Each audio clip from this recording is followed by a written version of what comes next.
ഉപയോഗിച്ചുകൊണ്ടിരിക്കുന്ന സേവനങ്ങൾക്ക് പെട്ടെന്ന് തന്നെ നിരക്ക് വർദ്ധിപ്പിച്ചാൽ അത് ഏത് ഉപഭോക്താവിനായാലും ഒന്നു നോവും. എന്നാൽ സേവനം തുടരേണ്ട ഗതികേട് മൂലം ഇത് സഹിക്കേണ്ടി വരികയും ചെയ്യും.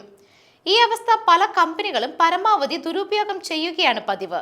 ഇതിന് തടയിടാൻ റെഗുലേറ്റർ ഓഫ്കോം രംഗത്തിറങ്ങിയിരിക്കുകയാണ്.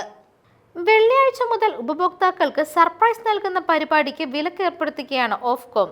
പുതിയ നിയമങ്ങൾ പ്രാബല്യത്തിൽ വരുന്നതോടെ ആളുകളെ പൗണ്ടും പെൻസും അളന്ന് ഭാവിയിൽ വരാൻ സാധ്യതയുള്ള നിരക്ക് വർധനവിനെ കുറിച്ച് മുൻകൂറായി അറിയിച്ചിരിക്കണമെന്നാണ് നിബന്ധന വരുന്നത്.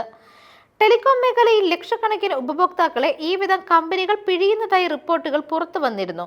17.3% വരെ കോൺട്രാക്ടറുകൾക്ക് ഇടയിൽ വെച്ച് നിരക്ക് കൂട്ടുന്ന സ്ഥാപനങ്ങൾ ഉണ്ടെന്നാണ് കണ്ടെത്തൽ. എന്നാൽ ഈ പരിപാടിക്ക് വിലക്കേർപ്പെടുത്തുന്ന ഓഫ്കോം നിരക്ക് വർധനവിനെ കുറിച്ച് കൃത്യമായ വിവരങ്ങൾ മുൻകൂറായി അറിയിക്കാനാണ് സ്ഥാപനങ്ങൾക്ക് ഉത്തരവ് നൽകുന്നത്. ഈ വിധത്തിൽ ശതമാനം പറയാതെ എത്ര തുക ഉയരുമെന്ന് അറിയിക്കുന്നത് വഴി ഉപഭോക്താവിന് ഭാവിയിൽ എത്ര തുക അടയ്ക്കേണ്ടി വരുമെന്ന് വ്യക്തമാകുകയും ആവശ്യത്തിനനുസരിച്ചുള്ള ഡീൽ തിരഞ്ഞെടുക്കാനും കഴിയുമെന്നും ഓഫ്കോം വ്യക്തമാക്കിയിട്ടുണ്ട്. News desk മെഗ്നവിഷൻ.